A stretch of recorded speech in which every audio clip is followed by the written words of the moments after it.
এই ব্যাপারে আমি বলবো যে 10 তারিখ মেতে এটা হয়েছে আমার বাসায়, যে আমার আমার অগোচরে আমার ব্যক্তিগত জীবনটা লাইভের মাধ্যমে আনা হয়েছে এবং সেখানে অশালীন গালাগালি, অশ্রাব্য গালাগালি, অকথ্য গালাগালি এবং অশালীন ভাবভঙ্গি করা হয়েছে আমার বাসার ভিতরে, এবং সেটা যে লাইভে করে ডিজিটাল যোগাযোগ মাধ্যমে দুনিয়াতে মিলিয়ন মিলিয়ন শেয়ার করা হয়েছে, এবং সেটা অবশ্যই একটা অসামাজিক কার্যক্রম এবং অশালীন ব্যাপার হয়েছে। আমি আমি যে এই যে উকিল সাহেব যিনি পাঠিয়েছেন তাকে ধন্যবাদ জানাই, যে এভাবে আসলে অ্যাওয়ারনেস ক্রিয়েট করা, যে কেউ জানো, কারণ প্রিন্স মামুনের মিলিয়ন মিলিয়ন ফলোয়ার আছে, তার এই অ্যাক্টিভিটিস দেখে সবাই কিন্তু আগ্রহী হয়ে এই কাজটা করবে, যে একটা একটা নারীর ব্যক্তিগত প্রাইভেসি ক্ষুণ্ণ করে ব্যক্তিগত শোয়ার ঘরে এইভাবে গালাগালি, হুমকি এবং অশ্রাব্য ভাষায় কথা বলা বা অঙ্গভঙ্গি করা, এটা সবাই উৎসাহিত হবে। তো আমি, যিনি আমাদেরকে আইনি নোটিশটা পাঠিয়েছেন তাকে আমি আসলে ধন্যবাদ জানাবো, যে এভাবে উনি যে জিনিসটা তুলে ধরেছেন এটা একেবারেই সঠিক। এই যে 2025 সালে হ্যাঁ একটা নারীকে এভাবে যে সামাজিক যোগাযোগ মাধ্যমে অন করে, লাইভে অন করে প্রকাশ্যে গালাগালি সহ বিভিন্ন অঙ্গভঙ্গি এবং হেয় প্রতিপন্ন করা হলো, এটা এটা 2025 সালে এসে আসলে কোনোভাবে, কারণ আমরা সবসময় কি বলি, নারী পুরুষ একটা সুন্দর একটা কি বলবো ক্ষমতায়নের ব্যাপারটা বলবো, যে আমরা সবসময় আগে ভেবে আসি না এটা পুরুষ শাসিত সমাজ, কিন্তু একটা সময় বলা হয় যে না ঠিক আছে নারীদেরও অধিকার আছে, কিন্তু নারীদের অধিকার তো কোথায় আছে আপনি বলেন? একটা মানুষ যদি আমার বেডরুমে ঢুকে যদি এই ধরনের কাজ, এই ধরনের অপরাধমূলক কাজ করতে পারে, তো সেটা তো আমি কি বলবো,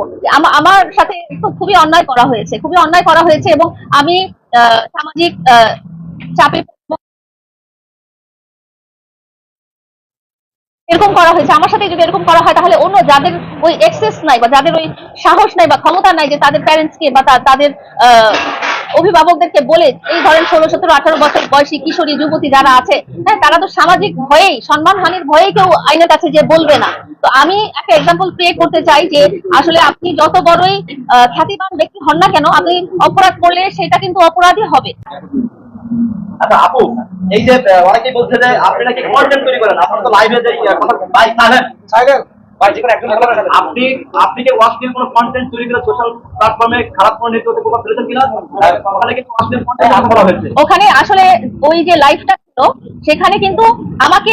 ছোট করা হয়েছে, আমাকে গালাগাল, সেই জন্য অশালীন বলেছেন। তো আমি যেসব কন্টেন্ট করি, আমি বেসিক্যালি কন্টেন্ট ক্রিয়েটর না, আমি হয়তো কোনো প্রমোশন করে দিই বা হয়তো কোনো ওপেনিং এ যাই, আমার ভিডিও করা হয়, এবং আমার আসলে আমার নামে কয়েকশোরও বেশি, আমার ব্লু ফেয়ারি লাইলা নামে 150-র বেশি ফেক পেজ আছে, হ্যাঁ, যারা নানা রকম ভয়েস দিয়ে, নানা রকম ক্যাপশন দিয়ে ভিডিও করে, সেটা সবকিছুই কিন্তু পজিটিভ না। বাট আপনারা যদি আমার ব্লু ভেরিফাইড আইডি গুলোতে যান, তখন আপনারা একটা অশালীন কোনো কন্টেন্ট পাবেন না। আমি হয়তো কোনো প্রমোশন করি বা আমি লাইফস্টাইল ব্লগ করি বা আমি রিলস বানাই, কিন্তু এখানে আমি পোশাক থেকে শুরু করে কোনো কিছুই অশালীন আমার মনে হয় না যে আপনারা সেটা দেখতে পাবেন। আপু সম্প্রতি দেখতে পেলাম লাইভের ভিতরে আপনাকে বিভিন্ন ধরনের গালিগালাজ করেছে এবং আপনি কোর্টেও গিয়েছিলেন। তো আসলে সেই মামলা বা সেই কোর্টে যে গেলেন, সেটা কতদূর আপনি গিয়েছেন বা এর পরবর্তী কি পদক্ষেপ আপনি নিয়েছেন?